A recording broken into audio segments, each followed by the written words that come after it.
Hello दोस्तों, क्या हाल है आपके। उम्मीद करता हूँ आप सभी लोग अच्छे होंगे और अपना ख्याल रखते होंगे और सभी स्वस्थ होंगे। तो दोस्तों, आज हमारी पॉलिटी की पहली क्लास है और इस पहली क्लास में मैं आपको एक चीज़ बताना चाहता हूँ कि अगर आपके किसी वनडे एग्ज़ाम में पॉलिटी पूछी जा रही है, किसी भी वनडे एग्ज़ाम में, तो आपके इस क्लास से एक भी सवाल बाहर नहीं जाएगा और ये गारंटी मेरी है।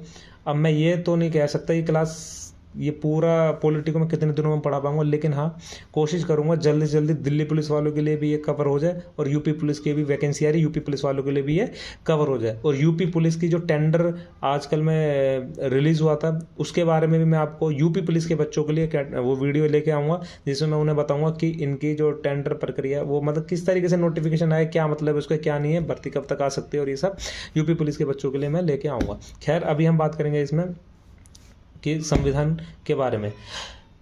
तो बच्चों, जैसा कि आपको पता है, संविधान संविधान क्या है। संविधान हमारे एक ऐसी कानूनी पुस्तक है जिसके द्वारा हमारे देश की जो शासन व्यवस्था है वो स्वचालित की जाती है।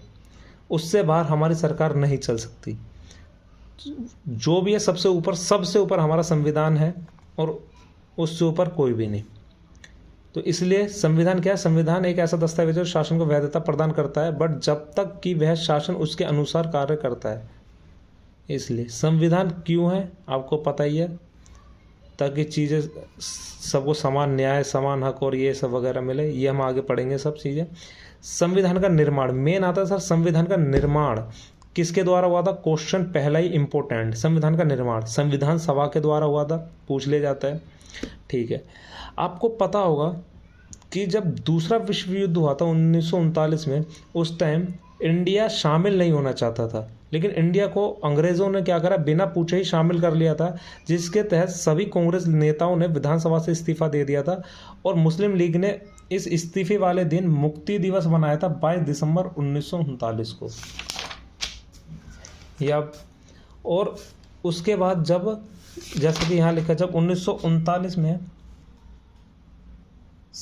भारतीयों ने मना कर दिया था कि हम आपके साथ द्वितीय विश्व युद्ध में शामिल नहीं होंगे, क्योंकि इंडिपेंडेंस की बात चल रही थी। ये हमेशा संविधान के बनाने के लिए हमारे खिलाफ रहते थे।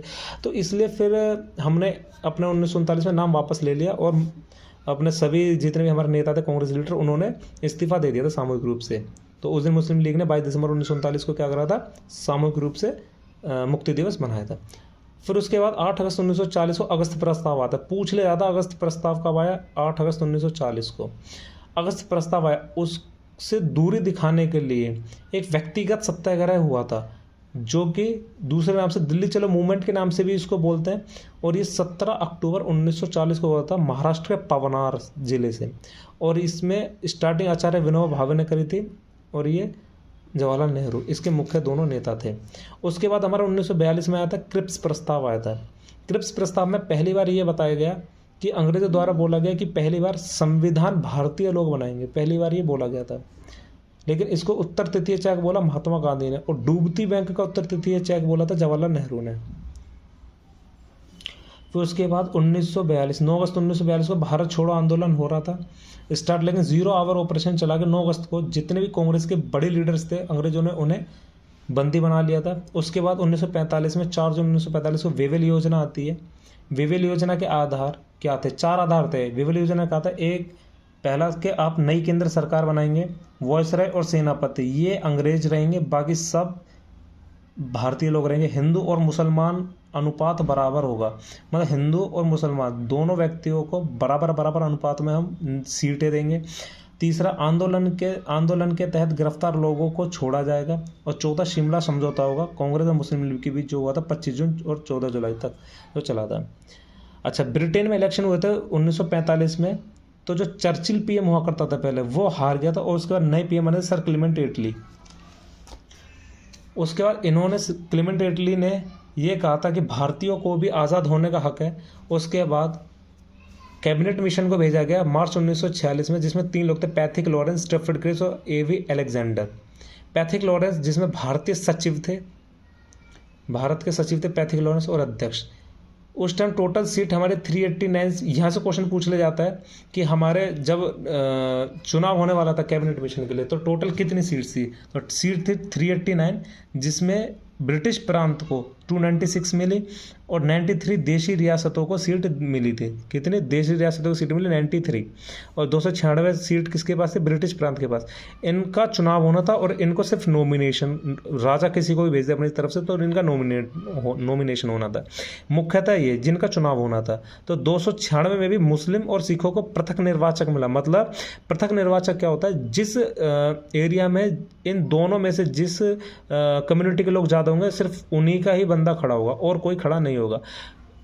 और ये अप्रत्यक्ष चुनाव, इससे क्वेश्चन बहुत पूछा गया है कि ये जो कैबिनेट मिशन में जो चुनाव हुआ था, कैबिनेट मिशन के लोगों को चुनने के लिए जो चुनाव हुआ था वो अप्रत्यक्ष था, प्रत्यक्ष तो अप्रत्यक्ष चुनाव था। ये जो होता है ना, ये मोस्ट इंपॉर्टेंट ये हो जाता है, ठीक है ना। यहाँ स्टार मार्क कर लेना।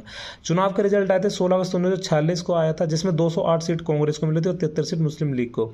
तो इस बात को देख करके अब एक प्रत्यक्ष कार्रवाई दिवस मनाया जिन्ना ने, जो कि 16 अगस्त 1946 से 14 अगस्त 1947 तक चला। बहुत खून खराबा होता है इसमें हमारे देश में। संविधान सभा का फिर गठन होता है नवंबर 1946 में, लेकिन जो इसकी पहली बैठक थी 9 दिसंबर 1946 को, जिसका अस्थायी अध्यक्ष बनाए गए सचिदानंद सिन्हा। दूसरी बैठक हुई 11 दिसंबर 1946 को, इसमें स्थायी अध्यक्ष चुने गए थे जो थे राजेंद्र प्रसाद। फिर उसके बाद स्थायी अध्यक्ष चुनने का तीसरी बैठक होती है 13 दिसंबर 1946 को, जिसमें उद्देश्य प्रस्ताव रखा था जवाहरलाल नेहरू ने। लेकिन उद्देश्य प्रस्ताव जो पास होता 22 जनवरी 1947 को पास होता। ये दोनों डेट बहुत मुख्य हैं, एक ये तीसरी बैठक और एक ये वाली हमारी। क्यों? क्योंकि तीसरी बैठक में तो उद्देश्य प्रस्ताव आया था जो कि 13 दिसंबर को आया था, लेकिन पास ये 22 जनवरी को हुआ था। इस चीज़ को याद रखना। अब जो उद्देश्य प्रस्ताव था ना, आगे चल के प्रस्तावना का आधार बनता है। प्रस्तावना का आधार क्या बनता है? हमारा उद्देश्य प्रस्ताव। संविधान सभा की समितियां, हमने यहाँ 3 समितियाँ लिखी है। मैं आगे अभी आपको और भी समितियाँ लिखवाऊंगा।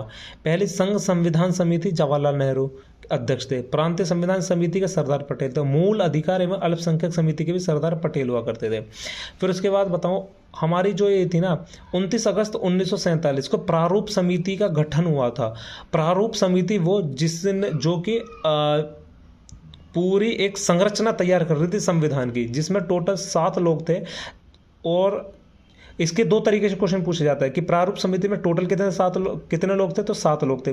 पूछ लिया जाता है अध्यक्ष को मिलाकर कितने लोग थे? तो अध्यक्ष तो एक था और उनको हटा दो तो 6 लोग थे। तो 1 + 6, एक अध्यक्ष हो गए थे और बाकी 6 लोग हो गए थे। अध्यक्ष कौन थे? B are Ambedkar. टोटल 7 थे।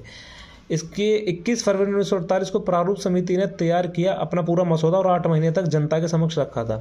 इसमें संविधान सभा अब 3 वाचन करती है, 3 बार मीटिंग होती है। प्रथम वाचन, द्वितीय वाचन, तृतीय वाचन।